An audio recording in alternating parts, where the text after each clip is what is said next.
Hey everybody, today is August 8th, which makes it day 81 for me. Got out of Harper's Ferry kind of late on whatever day we left. Wanted to stick around for a little while, and then Bear's girlfriend was in town, so she drove us to Walmart and got some food and some better resupply there. And then left, did a 15-miler out, and then did a 33.8 the next day, and then kind of held pace at where we needed to be. The goal right now is, since Dirty Dan needs to get up before October 1st, is to run about mid-20s for the rest of the way. Our goal is to get up there by no later than 28 September.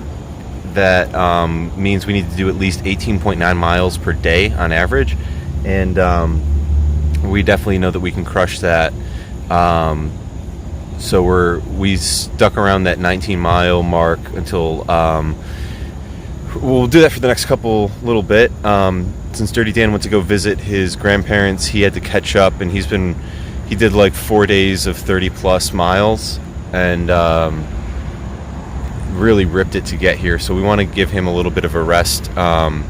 We're right now in Hamburg, Pennsylvania. We stayed here for a zero yesterday.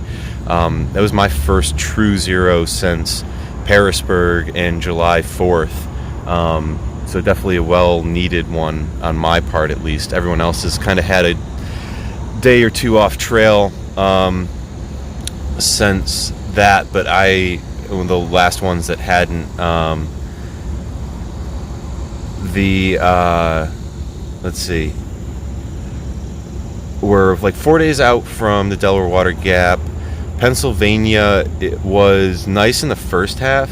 Maryland was super nice too. We crushed Maryland in 2 days, really knocked it out of the park, and then got to Pennsylvania and did the same thing for the first half. Once we got to Duncannon, we got to the Roxylvania section of the trail, which is really difficult. You think about like walking on, I don't know, like baseball to softball sized rocks that are spread out so you can't step between them or on them. So you have to kind of like shuffle step.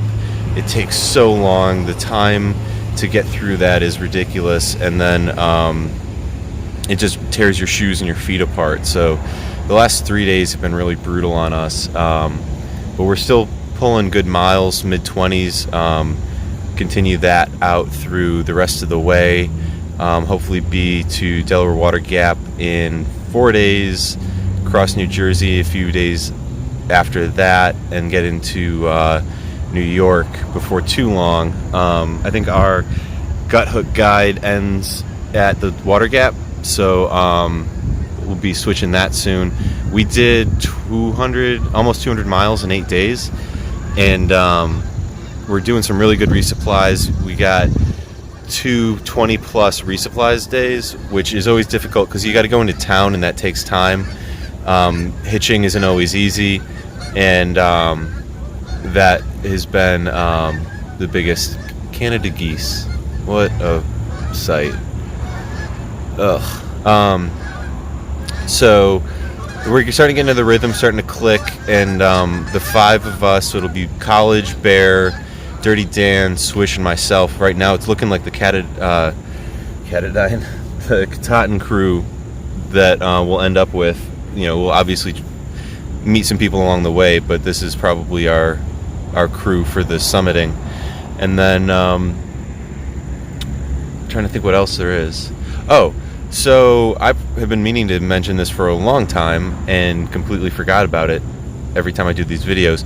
I've got a second trail name that I haven't been really using in my videos. So way back in Tennessee, it started, and I've got a Spanish trail name too, Papa Roja, which sounds like it's kind of based on Big Red because Roja is red. Papa in this context, although it sounds like Red Dad or something, Red Father, Red Papa, it means red potato, and that's why I think it's funny. So I've been using that name a lot recently, more often than Big Red, but people still call me Red. A lot of people are calling me Papa now, which is a little weird because that was what I called my grandfather, but it's potato in this context, so different. Just got some permethrin for my gear, sprayed my bag and my shoes and my gaiters. You're not really supposed to get it on your skin, so I'm not going to do my clothes. I've got DEET that I can use on my arms and legs to keep bugs away and ticks off, but the permethrin should add another layer of security. I am sending my stove home. I'm not going to be cooking any more food. It's more of a hassle than anything else, so I'm just going to be going through and eating wraps for dinner, other packaged stuff that is that I don't need to cook.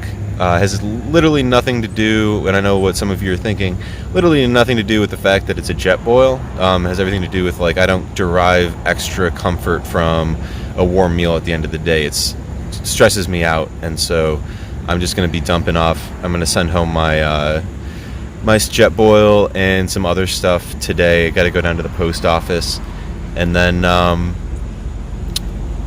got my bag readjusted at Cabela's. Went the first time I've ever been to a Cabela's.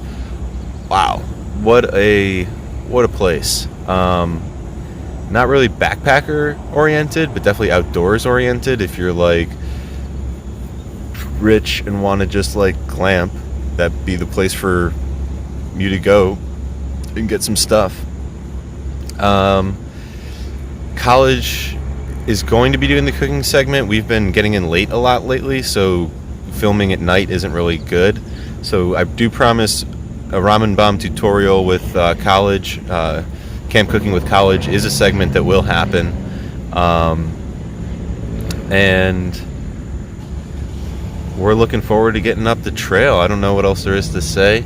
Happy birthday, Grandma.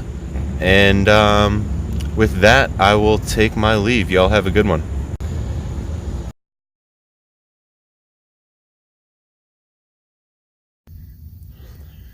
This is the Washington Monument in Washington State Park, Maryland. We will be leaving Maryland today. They go back down the trail that way.